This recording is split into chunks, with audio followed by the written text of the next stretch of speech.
Polícia Cidadã. Aqui, a sociedade tem mais voz. Prezados ouvintes, o programa Polícia Cidadã hoje está sendo transmitido diretamente da 4ª Conferência de Combate à Corrupção, que está sendo realizada aqui na OAB do Rio de Janeiro. Vamos conversar com o engenheiro Fernando McDowell, candidato a vice-prefeito da cidade do Rio de Janeiro pela coligação PSB e PRB. Doutor McDowell, tudo bem com o senhor? Tudo bem. Obrigado pelo convite. Para mim é uma honra estar aqui hoje com vocês para falar a respeito do que pretende-se fazer alguma coisa pelo Rio de Janeiro, né? O senhor é especialista em engenharia de trânsito, né? Eu queria que o senhor rapidamente fizesse um diagnóstico de como está a situação hoje e dentro desse processo de engenharia de trânsito, quais seriam as principais propostas, né, e soluções que seriam execuíveis dentro de um mandado de 4 anos, que a gente pudesse adotar no Rio de Janeiro para melhorar efetivamente o sistema de transporte, principalmente o transporte coletivo e o transporte de massa. Olha, uma das coisas que o pessoal não gosta muito de engenharia de tráfego, porque tem uma matemática violenta. E às vezes o engenheiro não gosta muito de matemática, tem alguns que não gostam. Eu tenho que fazer porque não tem jeito e eu gosto da matemática. Então, o que a gente precisa fazer é uma modernização do sistema semafórico do Rio de Janeiro. Você teria condições de ter um sistema inteligente, com inteligência artificial, do tipo assim, por exemplo, enguiça um carro. Não adianta ficar olhando naquele painel lá, o carro enguiçado e ninguém consegue mudar o tráfego. Ou seja, a luz verde, a luz vermelha, né, ficam lá paradas, né?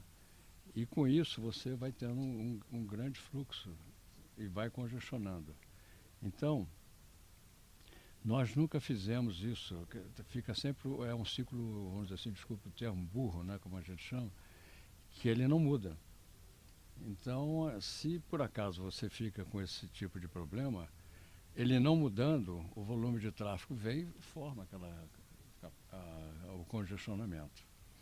Então, uma das coisas que nós estamos pensando em fazer é fazer exatamente, são câmaras inteligentes e que na hora que enguiça um carro, ele na mesma hora o computador estabelece todos os cálculos e já faz automaticamente o que para você que está vindo, o que você tem que fazer ou deixar de fazer, onde é que você tem que ir para lá ou para cá, para poder exatamente fluir o tráfego.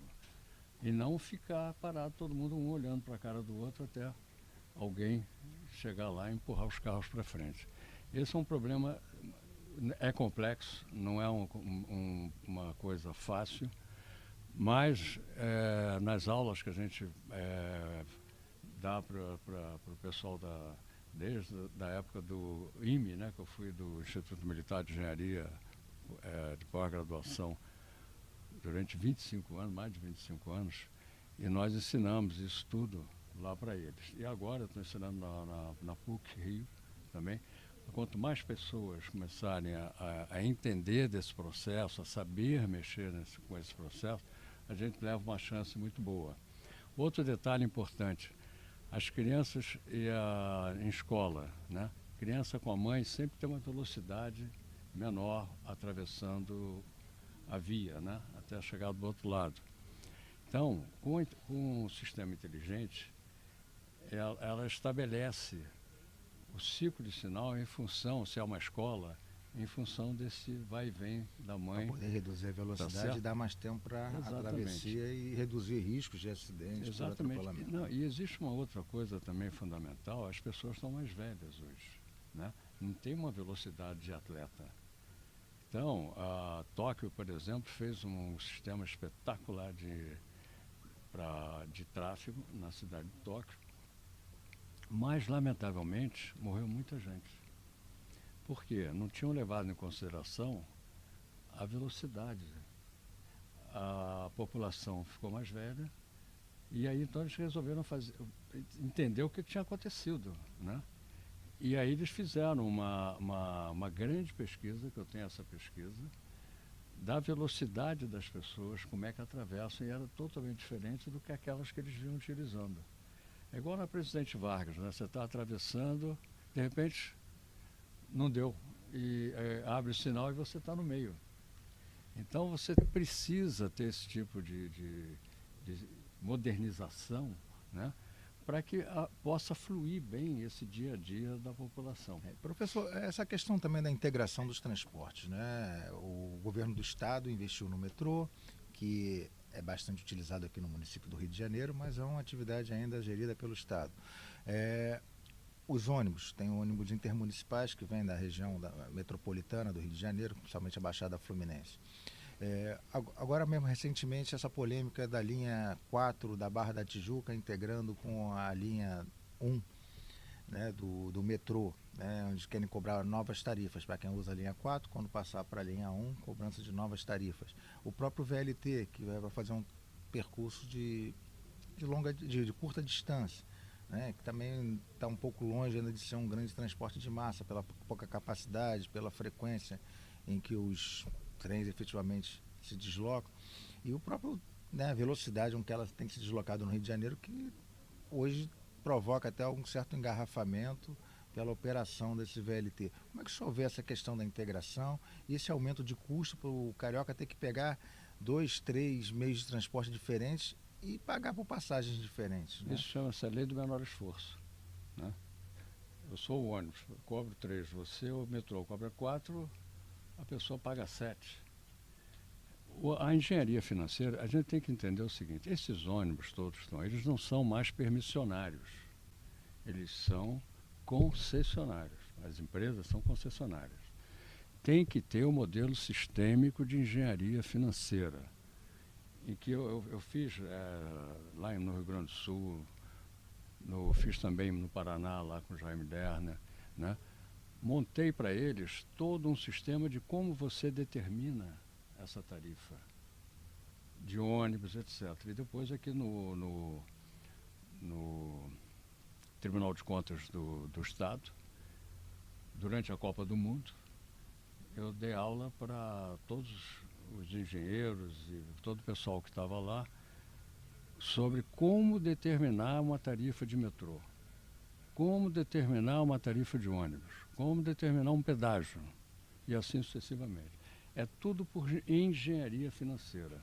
A ponto de, um tempo atrás, né, quando eu fiz a Via Lagos, que é a primeira que foi aqui no Rio de Janeiro, eu tenho 475 quilômetros de rodovias em concessão no Rio Grande do Sul e no Paraná, que eu fui lá para resolver, porque estava uma bagunça danada, uma confusão danada, mas arrumei tudo, ensinei o pessoal de lá como é que teria que fazer e ser transparente. Ao nível, por exemplo, sem dizer qual é a emissora e tudo mais, quando eles me pediram aqui no Rio de Janeiro para participar, a gente queria sentar com você para saber o seguinte: como é que você determina exatamente uma tarifa de ônibus? O metrô, como é que você determina? Então, é toda uma engenharia financeira que você pode ser advogado, você vai saber como você determina. Por exemplo, chego lá, vamos isentar tira o imposto. Qual é o reflexo disso? É na hora, entendeu? Então, as televisões filmaram, né? E eu falei: agora você que vai fazer, né? O que você quer fazer? Então, quando a pessoa começa a brincar, e no bom sentido, né? E vê que não tem nenhuma coisa assim extraordinária, mas precisa fazer isso. Agora, chegar assim, 3 e 3 das 6, etc. Eu queria lembrar que o metrô, a tarifa do metrô, antigamente, não sei se se lembram, na Tijuca, por exemplo, era simplesmente, você só pagava uma tarifa e continuava no ônibus, porque tudo isso pode. Você já reparou uma coisa interessante? Você tem que colocar ar-condicionado no ônibus. Aí não tem, né? Não conseguem fazer a tempo, né? Tudo direitinho. Mas a tarifa é a mesma. Né? A tarifa é imediatamente aumentada enquanto a prestação demora a Quer ser dizer, implementada. você não faz o investimento. Não existe um gradiente de implantação nem da tarifa. Exatamente. E nem efetivamente do benefício para a população. Esse é o problema nosso. Se você faz um BRT, que a vantagem dele é reduzir custo de operação, como na Colômbia, 30%. Aí você pergunta à Colômbia lá, vem cá, o que vocês fizeram com esses 30%? Vamos para a tarifa, baixa a tarifa. Então, tarifa é uma coisa de ônibus, etc., que não é mais permissionário.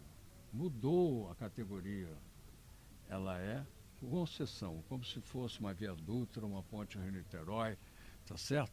E que tem que dar satisfação. Professor, eu tive oportunidade, assim como praticamente todas as pessoas que trabalharam na preparação dos Jogos Olímpicos, de ir a Londres e conhecer como funciona o sistema de transporte, o sistema de segurança, como é que foi efetivamente realizada a Olimpíada em Londres, toda a organização e preparação.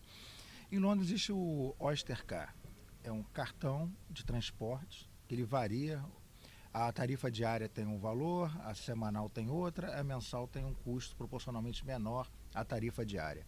Com esse cartão, se pode utilizar o ônibus, o metrô, que são várias concessionárias de metrô, cada linha é praticamente uma concessionária diferente, e os trens.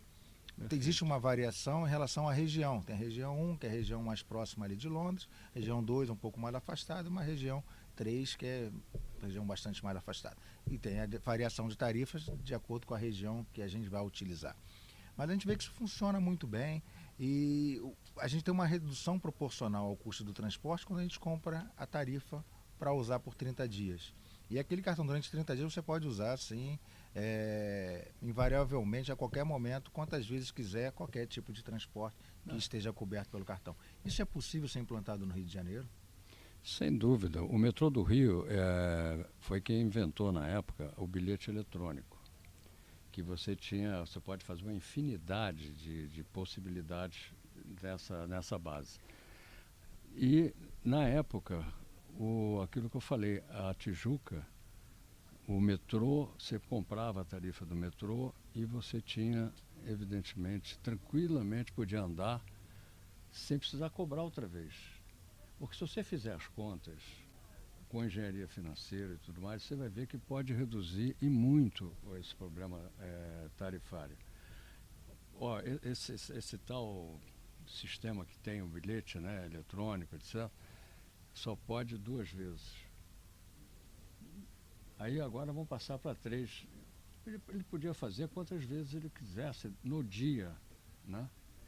Porque hoje o valor da nossa tarifa aí tá de tal maneira, tão alta, você vê R$7, você pega aí a quantidade de possibilidades de soma dessa confusão, né? Se lembra como é que foi o quebra-quebra aqui, essa coisa toda, todo mundo espantado, o ônibus, tarifa, chegou o cúmulo.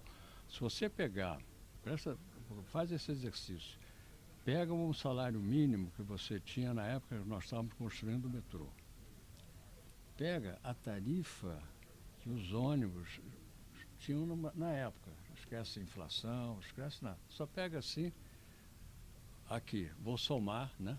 Vou dividir pela tarifa, o salário mínimo vou dividir pelo valor da tarifa. Você vai ver quantas viagens correspondem num mês.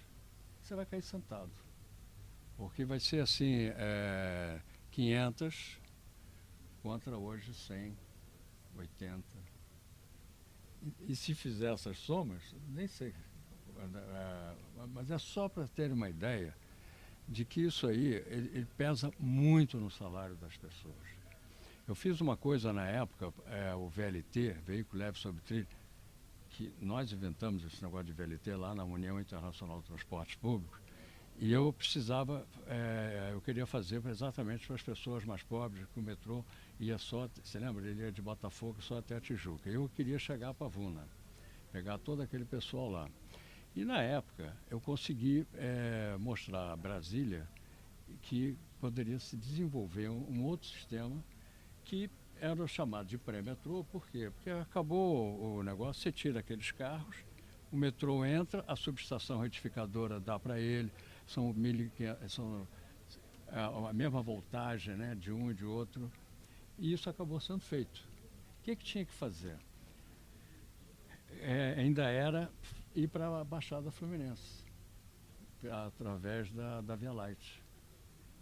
Cadê? O senhor acha Né? que esse sistema de VLT, conforme foi concebido aqui no Rio de Janeiro, usando o Não, mesmo esse é muito nível que os veículos, que os carros, que o sistema rodoviário, o senhor achou que foi adequado essa opção que a prefeitura fez de colocar no Não, mesmo nível? lamentavelmente não foi. Ficou muito preocupada em ter não colocar aquele pantógrafozinho. Você, em VLT você quase nem vê direito ele e compõe com ele, né? E tanto é que no início tudo era previsto assim. Mas começaram, não, que aí é claro, quem está vendendo quer vender, obviamente, né, a novidade e tal, uma novidade que não está testada ainda direito, né? Tanto é que vai para o aeroporto, aí enguiça, aí você perde o avião, quer dizer, você acaba não usando o sistema. Ele tem que te garantir, você chegar lá. E mais, por que você tem que garantir basicamente a demanda ou melhor, a receita? Imagina se uma loja, né, compra 1000 televisores, aí vende 500, aí vai lá, ó, olha aqui, só vende 500, cara, agora. Sabe, uns negócios assim que não tem muito sentido. Ou o cara sabe o que está fazendo, quem resolveu, né, entrar uma empresa privada, etc., tem que saber os riscos. Né? Agora, nós Faz estamos... parte do negócio, da Faz livre parte do iniciativa, o negócio, risco do né? investimento. Faz parte do negócio. Aí poxa, não fazer nada, né? Só ganhar, porra, né? Então, isso aí é uma coisa que precisa ser consertada, vai ter que ser conversado, né? A Alstom, que é a empresa francesa, né? Ela não está experimentando isso lá em outros lugares, está experimentando aqui, né? E eu conheço bem a Alstom, né? Conheço eles lá da época do metrô, quando eu estava construindo, eles me conhecem bem. Então, não pode fazer o que eles estão fazendo, quer dizer, eu tenho uma foto, inclusive, não fui eu que tirei, mas mandaram para mim, né? Ela é descascada, aquela parte ali, né? Totalmente descascada. Né? Estranho, né? Porque eu tenho a foto como deveria ser e tenho a foto que isso aqui foi como se eu tivesse passado uma navalha assim para tirar. Peraí, pô. E se tiver água? Porque ali tem. Ali enche. Né? Porque se eu chegasse a pergunta ao senhor... Pode ser eletrocutada? No Rio de Janeiro, uma coisa que é recorrente são as enchentes, principalmente no verão. Claro. Então, não é novidade para ninguém que o centro da cidade, a Praça da Bandeira, a Presidente Vargas e várias regiões do Rio de Janeiro, como a Barra da Tijuca, a gente tem esse problema das enchentes. E o senhor falou agora do risco de alguém ser eletrocutado. Esse risco existe efetivamente? Não, quem tem que responder isso é a Alstom, né? Porque ninguém conseguiu me explicar ainda, né, como é que isso funciona realmente, sob o ponto de vista sistêmico. Né? Porque, pelo que eu vi, por exemplo, você olha assim, eu tenho fotos, até a internet você tira fotos assim, a quantidade de brita que colocam assim é um negócio enorme, né? Acho até meio desnecessário nisso. E, no entanto, com tudo isso, a chuva... Então, quer dizer, será que tem drenagem mesmo como deveria, né? O projeto, né? Tem uma drenagem adequada, né? E como é que fica isso na hora de todo mundo ter que saltar para não ficar, né, parado lá dentro? Né? São uma série de dúvidas que se tem. Não há um estudo sistêmico. Você, para implantar qualquer sistema novo de transporte, você tem que fazer o que nós fizemos lá atrás. Fizemos uma concorrência, fizemos um projeto. Só para você ter uma ideia do que é um projeto bom, a Boeing, que faz 747, né, faz essa coisa toda, a diretoria me ligou lá na época do metrô, sabendo que eu estava fazendo VLT, que era uma coisa nova no mundo. Né? E gostaram do edital que nós fizemos. E aí chegaram para mim e disseram assim, olha, nós queríamos muito entrar nessa concorrência aí do Estado e do governo federal. Eu falei, não, tudo bem, mas o que está faltando? Não, eu sou barrado em tudo aqui. Né? E eu falei, então faz o seguinte, me dá todas, jogar a Boeing fora, eu não sou maluco, né? Escreve aqui tudo que você quer que a gente tire, né? Aí peguei meus advogados lá do metrô e tudo mais para olhar se estava tudo ok. Realmente não há necessidade. O negócio às vezes estava lá para o francês do que, né, para o americano. E aí foi tudo bem, resolveu. Quando chegou perto da entrada deles poderem apresentar a proposta, eles viraram para mim, ligaram e disseram, não vai dar. Eu falei, como não vai dar? Só não sabe o que aconteceu. Nós fizemos a nossa indústria lá em Boston, com o MIT, e o que aconteceu foi só uma coisa. O que é? Nossos carros trincaram nessa dobra que tem. Nós fizemos aqui no Brasil, não tem problema nenhum, o nosso, né? Mas você vê como é que foi, eles iam fechar a fábrica, mas tinham que resolver o problema de Boston, né? Levaram um tempão para resolver. Agora você imagina uma Boeing que faz um negócio desse, e ela tem os aviões lá em cima, você vê a complexidade. O que está acontecendo hoje com o VLT?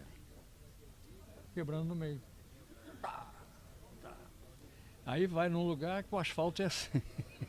Aí aquilo vai assim, vai entrando na fadiga. Já tem 2, eu já vi, eu tenho as fotos, já encostados. E ontem foi mais um desse. E antes já teve o primeiro que eu tenho a foto. Então, partiu assim. São Paulo, quando colocou esse maior, foram 2 que partiram lá em São Paulo. Só que aí machucou gente, etc. Então, na verdade, nós recebemos um protótipo e estamos testando esse protótipo, né, como transporte de massa, já colocado efetivamente para a população, com risco, né, de acidentes. Mas não queria... Tá certo. Professor, vamos encerrar por aqui, mas agradeço muito a participação. Agradeço. A gente deseja toda a boa sorte ao senhor na sua campanha e que efetivamente a gente possa encontrar as soluções que o povo aqui do Rio de Janeiro merece, né, para que tenha um transporte de qualidade, com segurança, com certeza, e trazer um conforto melhor para que eles possam aproveitar melhor seu tempo com a família, com esporte, com lazer e com transparência acima de tudo. Muito obrigado, professor. Eu que agradeço. Valeu mesmo. Obrigado. Polícia Cidadã. Aqui, a sociedade tem mais voz.